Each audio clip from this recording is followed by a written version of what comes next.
Hi, I'm David Burley, and if like me, you've been around some time, you'll have noticed that things around the fitness industry have come and gone, and some things have aged well, and some things haven't, unlike me.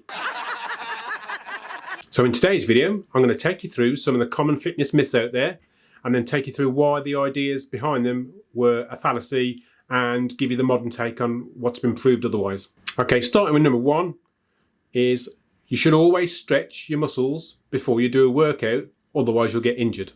So why shouldn't you stretch? Well, this all depends on your definition of stretching. Do you mean static stretching or do you mean dynamic stretching? Back in the 80s, when leg warmers and leotards were all the rage, and before CrossFit, before OCR and HIIT, then all we had then was Reebok Step. Right foot tap down, step right, V-step. That's out, in, out.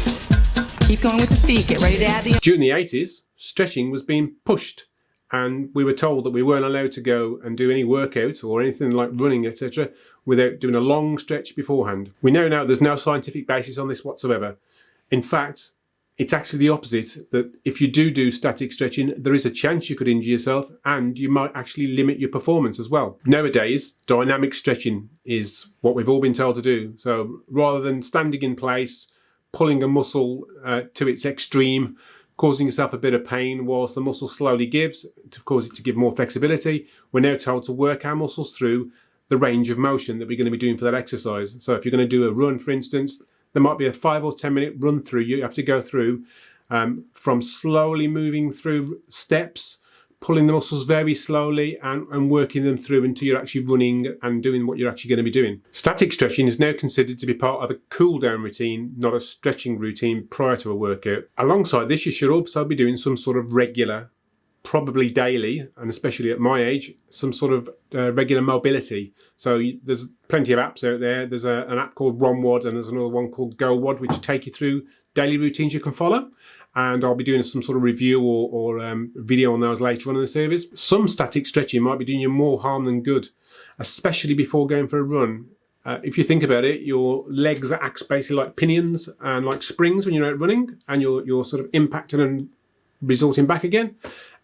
If you do loads of flexibility and stretching before, static stretching beforehand, you're actually loosening that spring off. And so basically when you go for a run, you've actually got a loose spring then. So you're taking out that sort of pogo stick momentum from your legs, and actually is going to affect your performance. So the thing to learn here is, if you're going to do any sort of stretching, then do some dynamic stretching before a workout and static stretching after. Okay, so the channel's growing, but I need more subscribers, don't we all?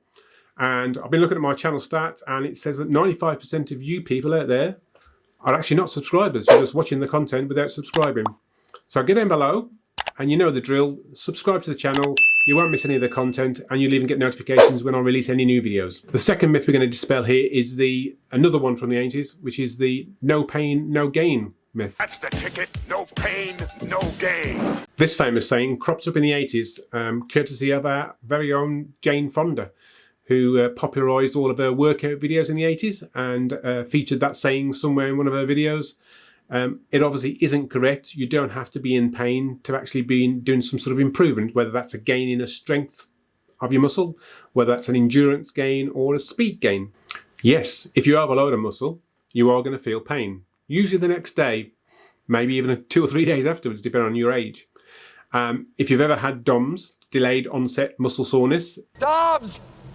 You'll know that feeling of waking up in the morning and trying to walk down the stairs if you've got DOMS in your quads, for instance, from a heavy squatting session the previous day, perhaps. DOMS itself is actually a gain. It doesn't feel like it at the time, but basically DOMS is a series of microscopic tears in the muscle fibres, and that soreness is that tear repairing and building and actually growing. So yes, it is actually a gain, but you don't have to go to that point to be able to get any gains out of the workout itself. You get plenty of gains in endurance or speed or strength without pushing so far that you're going to get into DOMS.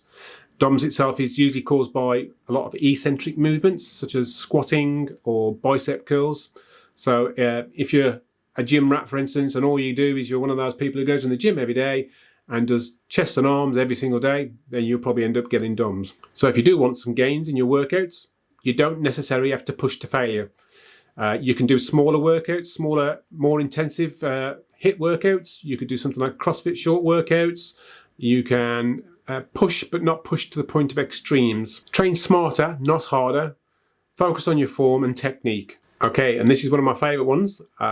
Lifting weights makes you bulky.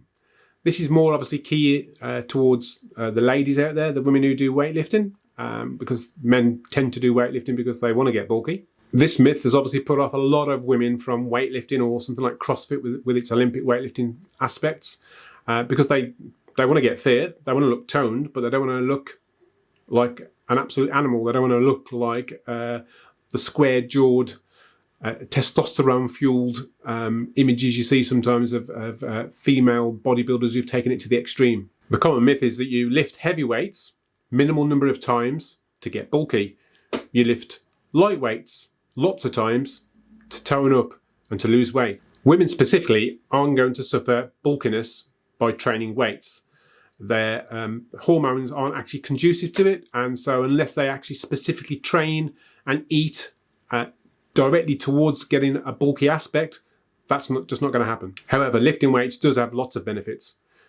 Obviously improves muscle tone, it improves your heart condition, your heart health, boosts your metabolism, obviously increases strength, so there's plenty of positives there and not the bulkiness aspect of it at all. So if you are a woman thinking of weightlifting, get yourself down the gym, don't worry about becoming a square-jawed behemoth, and instead concentrate on getting that Wonder Woman physique.